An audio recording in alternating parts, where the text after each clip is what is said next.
프로축구 이야기 축구장 가는 길 시작하겠습니다. 함께할 두 분 소개해드릴게요. 월간 축구 전문지 포포투의 배준경 기자, 류청 축구 전문 기자와 함께합니다. 안녕하세요. 안녕하세요.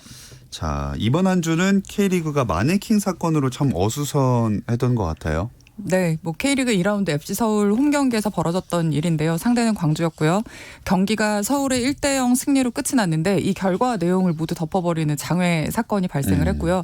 사실 K리그 이제 무관중 시대를 맞이해서 그러니까 전 세계에서 굉장히 좀 선도적으로 리그를 개막한 그런 좀 좋은 어떤 이슈를 던져준 그런 리그였는데 이 무관중 시대에 관중석을 채워보고자 했던 노력이 좀 약간 어긋난 방향으로 이게 전개가 됐습니다. 관중석, 그러니까 골대 뒤 관중석을 채웠던 인형이 이른바 그 성인용품 리얼돌이라고 하는 그런 인형들이 좀 설치가 됐고요. 이 일이 이제 언론을 통해서 활자화가 되고 해외의 그 외신들을 통해서 다시 막 전 세계로 소개가 되면서 더 좀 어떤 문제적인 상황들이 만들어졌고요. 결과적으로 이제 연맹에서 K리그의 위상과 이미지가 실추가 된 데에 대해서 그 FC 서울의 책임을 물어서 1억 원의 징계 과금을 내린 상태입니다. 이 1억 원이 제재금으로는 무척 높은 금액이라면서요? 네, 역대 최고액입니다. 2016년 9월에 전북 현대가 이제 심판 매수를 관련해서 프로축구 연맹으로부터 제재금 1억 원과 승점 9점 삭감의 징계를 받은 바 있는데 이 당시에도 이제 제재금이 최다였었어요. 근데 이번도 단일건으로 같이 1억 원을 제재금으로 받으면서 상당히 큰 제재금을 내려줬고요. 이것뿐만 아니라 FC 서울에서는 해당 직원이 대기 발령 났다는 이야기도 있고요. 그리고 이 서울에게 이 업체를 소개해준 연맹 직원도 감봉 3개월을 처분을 받았습니다. 네, 그래도 빠른 대처가 나와서 다행이라고 생각을 하는데 어떤 분들은 이 전북의 심판 매수 사건 제재금이랑 이 사안의 제재금이 같다는 게 좀 이해가 안 된다 이런 분들도 있거든요. 그 공통점과 차이점이 있는 것 같아요. 일단 공통점은 리그의 정당성이라고 할까요? 심각하게 좀 위협하는 사안이었다는 점이 공통적이어서 이 K리그라는 브랜드의 가치가 떨어질 때 그 치명타를 입을 수 있다는 점을 좀 위중하게 봤다는 그런 공통점이 있고요. 그 심판 매수라는 사건은 축구라는 틀 안에서 K리그의 존폐 위기까지 거론됐을 만큼의 심각성이 있었던 거에 비해서 이 이른바 리얼돌 사건은 단순히 축구라는 틀 안에서만 본 게 아니라 사회적인 민감성이라든가 성인지 감수성 등을 총합한 상황 인식 그리고 또 한마디로 국민들의 어떤 눈높이를 맞추지 못했던 어떤 그 담당자들의 좀 책임이 있다라는 이 점에서 좀 더 과하다 싶을 정도의 어떤 징계가 나왔다고 볼 수 있겠습니다. 근데 이 부분에서 좀 갈래가 있었던 것 같아요. 사실 그 말씀하신 2019년에 전북 현대도 그렇고 그 전에 이제 경남 FC가 그 심판 매수에 대해서 연맹 징계를 받았는데 이 당시에는 솜방망이라는 얘기가 많았습니다. 그러면 더 문제가 되는 것이 이번에 솜방망이를 했기 때문에 다음 징계안이 나왔을 때 아마 이 전례의 발목을 잡힐 것이다라는 얘기 나왔는데 이번에 좀 증명이 된 것 같아요. 물론 이것도 이제 충분히 심각한 사안이지만 굳이 따지자면 승부 조작급의 사안은 아닌데 제재금이 똑같이 나왔다. 그것은 예전에 징계를 잘못했다. 솜방망이였다는 걸 어느 정도 증명하는 일이라고도 좀 볼 수 있을 것 같습니다. 어쨌든 두 사안을 나란히 놓고 비교하기는 좀 어려운 부분인 것 같고요. 이 사건은 이 사건대로의 어떤 그 사회적인 민감성을 충분히 좀 고려한 어떤 징계라고 생각이 되고 그 애초에 지금 유청 기자가 언급한 대로 그 기존의 승부조작 사건에 대한 어떤 그 징계가 좀 약한 편이었다라고 저는 개인적으로 보고 있습니다. 갑자기 궁금해진 게 이렇게 프로축구연맹이 상벌위를 통해서 제재금을 받으면 이 금액은 어떻게 사용이 되나요? 지금 제가 아까 물어보니까 연맹에서는 2007년부터 선수복지연금이라는 이제 기금을 운용을 하고 있는데 여기에 적립이 된다고 하더라고요. 이 연금은 선수 개인이 원하는 선수가 있을 경우에 선수 개인이 가입을 해서 일정 부담금을 납부하는 경우도 있지만 연맹이 보조 부담금으로 이제 계속해서 적립을 해주는 상황이라고 하고요. 이렇게 제재금으로 쌓이는 금액이 매년 다르긴 하지만 보통 7, 8천만 원에서 연 1억 원 정도가 그러니까 많게는 1억 원이 나오는데 FC 서울이 이번에 단일 사건으로 굉장히 좀 큰 어떤 징계금을 부과가 되면서 좀 이런 표현이 적절할지는 모르겠지만 이 기금이 좀 많이 쌓이게 됐습니다. 예. 아니 근데 어쩌다가 진짜 여러 가지 과정이 있었을 텐데 이런 참사가 발생한 건가요? 조금 관성적인 측면이 있었던 것 같습니다. 사실 뭐 FC 서울이 마케팅 인력이 다른 팀에 비해서 많긴 합니다. 그렇다고 이런 큰 이벤트를 하는 다른 일종의 다른 산업군에 비해서는 많다고는 볼 수 없는 상황이고 사실 뭐 이렇게 마네킹을 많이 들여온 게 아니잖아요. 그러니까 제가 보기에는 조금 대수롭게 하지 않게 생각했을 것이고 아마 이거를 들여오는 걸 지켜봤다고 해요. 몇몇 직원은 심지어 이제 같이 운반도 했었는데 이 상황에서 어떤 이걸 나른 직원이 이 마네킹이 다른 마네킹과 달리 조금 푹신하더라라는 이야기를 느꼈음에도 불구하고 이거를 좀 이상하지 않아요? 라고 하지 않았던 것은 조금 인재라고 좀 볼 수 있을 것 같습니다. 그러니까 어떤 측면에서 뭐가 딱 잘못됐다라고 얘기하기는 좀 뭐하지만 정말 여러 측면에서 모든 게 좀 꼬이면서 이런 좀 안타까운 일이 나온 것 같습니다. 이번 일로 하필 이렇게 K리그가 주목받는 마당에 말씀하신 대로 이 국제적인 망신을 피할 수가 없게 됐어요. 저희 기자들끼리 모여있을 때 좀 재밌는 에피소드가 있었는데 네. 어떤 기자가 그날 일요일 경기가 끝나고 밤에 혹시나 해서 구글에 그 FC 서울을 한번 검색을 해봤대요. 그러니까 네. 정말 다양한 언어로 굉장히 많은 외신에서 이 사건을 다뤘는데 뭐 링크를 타고 들어갔더니 홈페이지가 다 뭐 루마니아 뭐 그리스, 크로아티아 이런 데 그러니까 뭐 우리가 익히 알고 있는 BBC라든가 뉴욕타임즈 같은 그 외신들 외에도 굉장히 다양한 나라에서 이 사건을 지금 다루고 있었고요. 사실 지금 전 세계적으로 코로나19 팬데믹 때문에 축구가 거의 다 중단이 돼 있는 상태에서 그러니까 뭔가 굉장히 그들의 시선으로 보기에는 한마디로 토픽인 거죠. 굉장히 좀 이색적인 어떤 네. 경기장 분위기가 전달이 예. 된 그런 상황이 되겠습니다. 참 지난 주말에 경기 내용이 재밌는 것들도 많았는데 이 논란으로 경기 소식들이 거의 묻혀버려서 좀 아쉽네요. 네, 맞습니다. 사실 정말 재밌는 경기가 많았어요. 전북하고 울산이 2연승을 달렸는데 전북은 뭐 계속해서 좀 꾸역승이라고 하죠. 경기력은 좋지 않았는데 이기는 모습 역시 강하구나 이런 걸 심어주고 있고 울산은 사실 수원 을 상대로 0대2까지 뒤져지다가 3골을 따라붙으면서 엄청난 역전승을 거뒀었거든요. 그런데 이것도 좀 묻혔었고요. 그리고 이제 병수볼이 상주 상무의 이제 태완볼에게 2대0으로 패하면서 이런 재밌는 결과도 많았었는데 사실상 이게 좀 묻혔고요. 이러다 보니까 팬들이 기성용을 데려오라니까 서울은 성인용을 데려다 놨다라는 얘기로 좀 돌려서 분노를 표할 정도로 네네. 이번 2라운드 경기가 아마 이번 3라운드까지 좀 영향을 미칠 것 같은데 좀 거대한 블랙홀에 좀 빨려 들어갔습니다. 그래도 저희는 경기 소식을 또 더 많이 발굴을 해야 됩니다. 2라운드 베스트 팀을 꼽는다면 어느 팀을 뽑으시겠어요?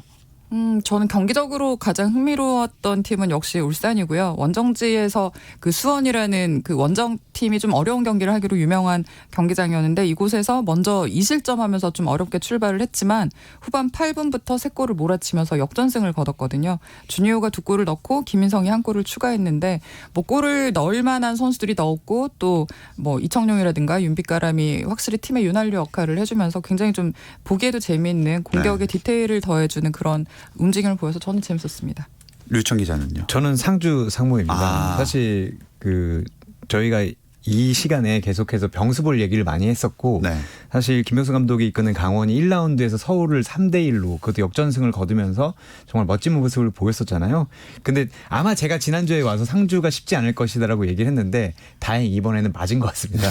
상주 상무가 상당히 경기를 잘했고요. 사실 전반 21분에 이제 페널티킥 득점으로 앞서가긴 했는데 그동안에 강원의 공격을 정말 잘 막다가 후반 29분에 문선민 선수가 이제 쐐기골을 터뜨렸는데 이것도 정말 해외 토픽에 나올 정도로 멋진 골이었어요. 그렇죠. 거의 50m를 질주했습니다. 그러니까 하프라인 이전부터 그러니까 센터 서클 전부터 뛰어서 골키퍼와 맞서는 상황을 만들어냈었는데 이런 것들이 좀 묻히는 바람에 아쉽긴 했지만 그래도 상주가 공격적으로 좋은 팀이다. 네. 우리가 아무리 올 시즌 무조건 강등이어도 포기하지 않겠다. 이걸 제대로 보여준 경기였던 것 같습니다. 전체적으로 봤을 때 연맹에서 선정한 2라운드 MVP 또 울산의 준이오네요. 네, 또라고 말씀하셨던 건 1라운드에서도 MVP였기 때문인데 뭐 대역전승에 결정적인 득점 활약을 했고요. 지금 2라운드 총합으로 4골인데 득점한 경쟁에서 지금 가장 먼저 치고 나가는 분위기입니다. 득점 2위가 성남의 양동현으로 지금 2골을 기록 중인데 아마 주니오가 지금 이 기세를 계속 유지한다면 굉장히 강력한 득점왕이 될 것 같다는 생각이 듭니다. 뭐 연맹에서 선정한 MVP 말고 두 분이 생각하시는 MVP 있나요? 사실 저는 문선민 선수를 써왔는데 예. 제가 오기 전에 그 울산 구단에서 올린 동영상을 봤어요. 근데 주니오 선수가 그 지난 시즌 승강 플레이오프에서 호물로 선수가 골을 넣은 뒤에 이제 엠블럼을 손으로 이렇게 치면서 네. 마 이게 부산이다라고 했는데 주니오 선수가 그걸 이제 좀 패러디해서 마 이게 울산이다라고 네. 해서 사실 고민되긴 하지만 그래도 써온 문선민 선수를 MVP를 뽑겠습니다. 그냥 이거 가져온 에피소드 소개하시려고 그냥 어떻게든 붙이신 거 아니에요? 네, 알겠습니다. 문선민 선수 좀 멋진 그 질주골을 보여줬고요. 저도 사실은 문선민을 준비를 하고 있었는데 유청 기자가 앞에서부터 뭐 상주 예찬과 함께 문선민의 그 모든 활약상을 지금 다 얘기를 해줘서 예. 전 뭐 그냥 동의하는 걸로 하겠습니다. 알겠습니다. 근데 예찬은 아니고요. 정말 잘 넣었어요. 그러니까 문선민 네. 선수가 맞아요. 좀 그러니까 억울할 것 같아요. 사실 손흥민 선수의 그런 박력은 없었지만 정말 길게 끌고 들어가서 넣었거든요. 맞아요. 예, 그리고 경례까지 했었는데 좀 맞아요. 아쉽습니다. 네. 자, 그럼 2라운드까지 치른 K리그1 현재 팀 순위 한번 정리해 볼게요. 네, 1위는 울산 현대고요. 2위 전북 현대고 3위 포항 스틸러스입니다. 그리고 4위가 버터볼 성남 FC고요. 5위가 경수볼 강원입니다. 그리고 6위가 FC 서울, 7위가 상주 상무, 8위가 대구 FC, 9위가 인천 유나이티드, 10위가 수원 삼성, 11위가 부산 아이파크, 12위가 광주 FC입니다. 요새는 무슨 볼이 참 유행어인 것 근데 같네요. 버터볼 잘 이해하지 못하시는 청취자들이 많지 않을까요? 김남일 감독이 예. 올 시즌 처음으로 이제 지도자로 데뷔를 했어요. 감독으로 데뷔를 했습니다. 지금까지 이제 뭐 장수순인 코치, 국가대표팀 코치를 하다가 성남에 부임을 했는데 사실 이 국가대표 코치를 부임하면서 요즘 선수들이 의지가 떨어져서 빠따라도 치고 싶다 이런 얘기가 이제 좀 질타를 받았어요. 예. 시대가 어느 시대인데 아직도 빠따를 논하느냐라고 해서 감독 부임하면서 발음이 좀 잘못됐다. 빠따가 아니라 버터 같은 감독이 되겠다. 그래서 제가 예. 버터볼이라고 들었는데 좀 무리를 일으켜서 죄송합니다. 네. 어쨌든 뭐 4위라고 하셨죠? 순위는 선방하고 있으니까 버터가 잘 녹아들고 있는 것 같습니다. 내일부터는 K리그1 3라운드 일정이 오늘부터 시작이 됐죠. 이 이야기는 잠시 쉬었다 와서 나눠볼게요. 스포츠 잘 압니다. 김정현의 스포츠. 금요일 밤의 축구 이야기 축구장 가는 길 듣고 계시고요. 류청 축구 전문 기자, 월간 축구 전문지 포포투의 배진경 기자와 함께하고 있습니다. K리그1 3라운드 오늘부터 시작이 됐어요. 포항 대 서울 경기 지금 열리고 있죠? 네, 지금 1대1 상황이고요. 포항이 전반 4분 만에 일류첸코의 선제골로 앞서 나갔는데 지금 전반 34분에 박주영의 코너킥을 황현수가 헤더로 연결을 하면서 지금 동점 상황이 됐습니다. 네. 포항은 이번 경기가 고별전이기도 하다면서요? 네, 이번에 이제 상주 상무로 가는 선수가 3명 있습니다. 오는 25일에 군입대를 하게 되는데요. 김용환, 심상민, 허용준 어떻게 보면 팀의 이제 주축이 될 선수들이 대거 이제 팀을 떠나면서 이번 경기 고별전이 됐는데 그래서 포항 물론 안 중요한 경기가 이제 없지만 포항한테는 더 중요한 경기가 된 것 같습니다. 이 김용환, 심상민, 허용준 선수가 오늘 경기까지만 뛰는 건데 앞으로 빠지게 되면은 김기동 감독이 어떻게 플랜을 가져갈까요? 일단 김기동 감독이 벌써부터 약간 지금 좀 속상해하는 소리를 계속 하고 있고요. 예. 하지만 일단은 지금 젊은 선수들이 많거든요. 뭐 안양에서 데려온 수비수 김상원이라고 있고요. 또 작년에 데뷔한 선수인데 측면을 소화할 수 있는 그 박재우라는 선수가 있습니다. 그리고 또 측면에 포항 유스에서 올라선 그 발빠른 선수 김주환이라고 있는데 이 세 선수에 대해서 팀에서 기대를 하고 있고요. 또 상무에서 제대한 수비수 권한규가 있는데 이 선수가 지금 당장은 부상에서 회복 중이어서 바로 오늘은 뛰지 못했는데 뭐 한두 경기 지나면 이제 뛸 수 있는 몸 상태가 된다고 하니까 일단 여름 이적 시장까지는 이 선수들을 가지고 최대한 활용을 해보겠다는 전략입니다. 네, 오늘 경기가 고별전이니까 남은 한 30분가량 남았는데 지켜봐 주시면 좋을 것 같습니다. 내일 토요일 K리그1 3경기 예정돼 있죠? 네, 오후 4시 반에 강원과 성남이 강릉 종합운동장에서 붙고요. 그리고 같은 시간에 수원과 인천이 수원 월드컵 경기장에서 경기를 벌입니다. 그리고 저녁 7시에는 상주 상무가 광주를 상주 시민운동장으로 불려서 3라운드 경기를 하게 됩니다. 일단 강릉에서 오랜만에 경기가 열리게 되는 거네요. 네, 그렇죠. 1라운드 개막전을 춘천에서 열었는데 지금 2라운드 홈 경기는 강릉에서 열고요. 2016년 승강 플레이오프 이후에 3년 반 만에 지금 강릉 종합운동장을 쓸 수 있게 됐습니다. 올해부터 다시 강릉과 춘천으로 이원화해서 홈 경기를 치를 예정인데 뭐 지난 시즌에 병수볼로 전술적인 흥미를 높였던 팀이기 때문에 이 강원과 춘천을 오가면서 계속해서 그 흥을 좀 이어가겠다는 각오들을 보이고 있습니다. 네, 근데 강원의 주장인 오범석 선수가 팀을 떠난다면서요. 네, 오범수 선수가 2017년 때부터 강원에서 뛰었었는데요. 이번 주중에 갑자기 상호 계약 해지를 하고 예. 팀을 떠나기로 했다라는 인터뷰를 냈습니다. 그리고 이제 심지어 오범수 선수는 그 영상이 공개됐는데 거기서 이제 아쉽고 죄송하다라면서 눈물을 좀 쏟았어요. 사실 오범수 선수가 이제는 기회가 많이 줄었지만 김병수 감독이 부임한 이후에 오범석 선수를 전술의 키로 썼었고요. 그리고 선수들과 대화할 때도 오범석 선수를 통로로 이용할 정도로 상당히 신뢰를 많이 받았었는데 어쨌든 이제 베테랑이 되고 새로운 선수들이 되고 오면서 오범석 선수는 그래도 마지막은 뛰면서 장식하고 싶다라는 생각이 있었던 것 같고요. 그리고 강원 구단에서도 흔쾌히 승낙을 하면서 조금 놀랍게도 시즌 이제 여름 이적 시장을 앞두고 예. FA 선언을 했습니다. 갈 팀의 윤곽은 좀 드러나 있나요?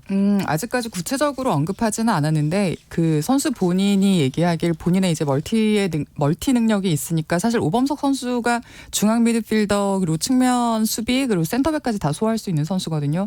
이 능력과 그 본인의 베테랑의 어떤 경험과 가치를 인정해주는 구단이 없지는 않다. 그래서 아직까지 여름 이적 시장까지는 그 시한이 있기 때문에 좀 더 찾아보고 협의를 해보겠다라고 얘기를 했습니다. 네. 어느 정도 그래도 얘기는 좀 되고 있는가 보네요. 또 수원과 인천 아직 첫 승 신고를 하지 못한 두 팀이 만나게 됩니다. 네.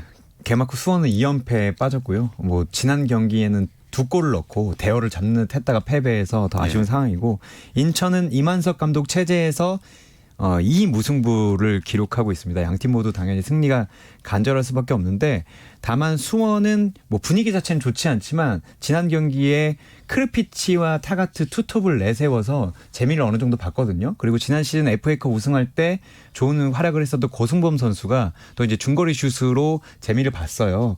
그래서 아마 이번에 인천을 상대로 승점 3점을 노리긴 하는데 인천은 올 시즌 수비는 좋습니다. 예. 수비는 좋은데 이 케인대 선수와 무고사 선수가 터지지 않고 있어요. 사실 무고사 선수는 K리그 뭐 최고급이라고 불릴 정도로 좋은 기술을 가지고 있는데 이 문제는 좀 케인대 선수예요. 지난 시즌에 한 골을 넣고 디스 이즈 풋볼이라고 해서 이 축구 팬들에게 예. 조금 뭐랄까요 컬트 히어로라고 할까요? 풋볼 잘하는 별명을 얻을 정도로 네. 인기를 얻고 있는데 이만석 감독이 무고사 선수의 짐을 좀 덜어주고자 이 선수를 계속해서 의욕적으로 쓰고 있는데 이 선수가 이제 터지지 않고 있습니다. 그래서 아마 제가 보기에는 수원보다는 인천이 좀 더 급한 상황이고 수원은 어쨌든 공격이 조금 답답한 인천을 상대로 공격을 해서 승점 3점을 얻을 생각을 하고 있을 것 같습니다. 그럼 수원의 승리를 약간 예상하시는 건가요? 저는 이번 경기에서는 수원이 좀 나을 것 같아요. 사실 크르피치 선수가 어느 정도 해주느냐가 관건이라고 생각했는데 네. 지난 경기에 보니까 물론 기회가 많지 않았지만 뭐 힘이라던가 공중전에서 어떤 특장점이 있더라고요. 어쨌든 타가트라는 득점왕이 있고 크르피치까지 잘해준다면 인천 수비가 좀 부하가 많이 걸릴 것 같습니다. 자, 다음으로 상주 대 광주 경기는 어디에 관전 포인트가 있을까요? 일단 역시 그 승격팀 광주가 언제 첫 승을 거둘까 승점은 언제 딸까 이게 굉장히 궁금한데 뭐 1라운드 성남 2라운드 서울에 각각 0대2 0대1로 패하면서 지금 1, 2부의 경기력을 차이를 체감하는 중이거든요. 네. 사실 뭐 단순한 경기력이라기보다는 경기 템포라든가 아니면 체력 그리고 전환 속도에 있어서 어떤 분명히 그 감각의 차이가 있을 것이고요. 이 흐름을 언제 어떻게 이 광주가 빨리 좀 적응을 해서 제대로 된 퍼포먼스를 보일 수 있을지가 좀 중요한 포인트가 될 것 같고 상주는 사실 그 굉장히 좀 지난 라운드에서 흥미로웠던 그 병수볼을 완벽하게 제압을 했던 팀이잖아요. 그 사기를 그대로 이번 경기에서 이어갈 수 있을지도 좀 관심사가 될 것 같습니다. 네, 저희 스포츠에서 여러 번 한 얘기지만 상주가 이번 시즌 약간 도깨비 팀 같이 될 거다, 변수가 될 거다 이런 얘기를 했는데 좀 실제로 그렇게 돼가고 있는 것 같아요. 네, 제가 보기엔 상주가 이대로 간다면 최다 득점, 최다 실점을 하는 첫 번째 팀이 될 수도 있을 것 같습니다.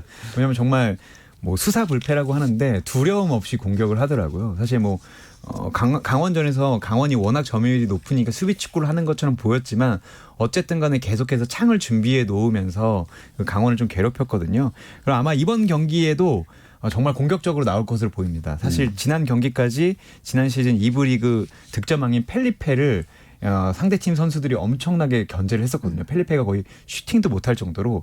근데 이번에는 상주를 상대로 슈팅을 좀 할 수 있을 것 같아요. 네. 상주 선수들은 맞받아치니까. 앞으로 나갈 생각을 하고 있기 때문에 네. 그리고 강주는 지난 경기에서 이제 마르코 코스타리카 대표고 이 선수가 2018 러시아 월드컵에도 다녀왔어요. 그리고 두현석 선수 이런 선수들이 지난 경기 못 나왔는데 예. 이번 경기 나올 수 있기 때문에 이번 경기만은 아마 상주와 광주가 창과 창으로 부딪히지 않을까 이런 예상을 좀 해봅니다.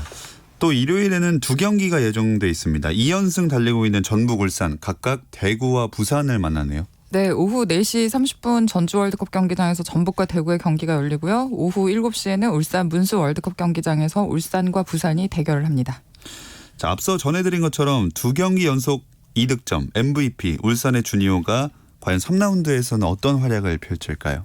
주니오가 그 동영상 찍었잖아요. 호물로 이게 울산이다 네. 보여줄 것 같습니다. 제가 보기엔 이 세레모니가 나올 것 같고 왜냐면 사실 주니오 선수가 지난 시즌에 계속해서 좋은 활약을 펼치고도 나이가 많다는 이유로 이적설에 계속 휩쓸렸었어요. 예. 근데 마지막 순간에 울산 수뇌부에서 이적료가 나쁘진 않지만 그래도 주니오보다 잘하는 선수를 뽑을 수 있을까 이렇게 해서 남겼고 그래도 올 시즌은 좀 보험처럼 비온 존슨 선수를 데려왔는데 역시 주니오 선수가 잘하고 부산이 조덕재 감독이 항상 1부 리그는 선수가 따로 있다며 많은 선수를 영입했지만 주니오 선수가 1부 리그는 무엇인지 좀 보여줄 것 같습니다.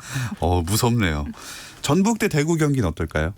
저는 이 경기의 이번 경기 관전 포인트는 좀 명확한 편이라고 생각하는데 이동국과 대한이라는 그 두 40대의 걸출한 공격수들이 이제 맞대결을 하는데 이 걸출하다는 얘기는 각각 국내 공격수와 외국인 공격수를 대표해서 K리그사에 진짜 큰 족적들을 남기고 계속해서 경쟁을 이어가는 공격수라는 의미거든요. 신체적으로는 아무래도 조금씩 나이가 든 티가 나지만 골문해설 감각은 독보적인데 이번 경기에서 이 두 선수가 그 몫을 해줄 수 있을지 좀 관심이 많이 생깁니다. 네, 마지막으로 K리그2 얘기도 한번 해보죠. 주말 일정이랑 관전 포인트 살짝 짚으면서 마무리해볼게요. 네. 내일 토요일이죠. 제주 유나이티드와 대전 시티즌이 붙는데 두 팀이 우승 후보로 꼽히지만 제주는 아직 무승, 대전은 무패를 달리고 있습니다. 그리고 오후 6시 반에는 안산 그리너스와 부천이 붙는데 부천이 2연승을 달리고 있어서 이번에도 승리를 거둘 것인가 좀 궁금해지고요. 24일 일요일에는 안양과 경남이 붙는데요. 안양이 2연패로 최하입니다. 그리고 경남은 설기현 감독이 맡아서 재밌는 축구를 하고 있는데 점을 찍지 못하면서 아직 승리가 없어서 이번 경기가 좀 기대되고 그리고 천안 아산과 수원FC 경기를 벌이는데 수원FC가 계속해서 돈을 많이 썼는데 올 시즌 좀 좋은 모습을 보여주고 있고 제1교포 공격수 안병준 선수가 두 경기 연속골을 터뜨렸어요. 이 부분을 좀 지켜보면 좋을 것 같고요. 그리고 서울 이랜드와 전남 드래곤즈가 24일 오후 6시 반에 붙는데요. 두 팀 모두 올 시즌 새 감독을 만났는데 물론 이제 정경준 감독은 지난 시즌 감독 대행이었지만 둘 다 지난 시즌보다 훨씬 좋은 모습을 보여주고 있어서 과연 정정용 감독이 이길 것인가 그런 모습을 좀 기대하고 있습니다. 네, 현재 진행되고 있는 3라운드 경기 포항과 서울의 경기는 후반 25분 여전히 1대1로 동점 상황이 이어지고 있습니다. 저희 포포투 이게 아니죠. 저희 마무리하도록 하겠습니다. 월간 축구 전문지 포포투의 배진경 기자, 류청 축구 전문 기자와 함께했습니다. 고맙습니다. 감사합니다. 저 왜 나왔지? 네, 주말에는 9시 20분부터 함께 하실 수 있고요. 저는 월요일 8시 30분에 다시 돌아올게요. 김정현의 스포츠.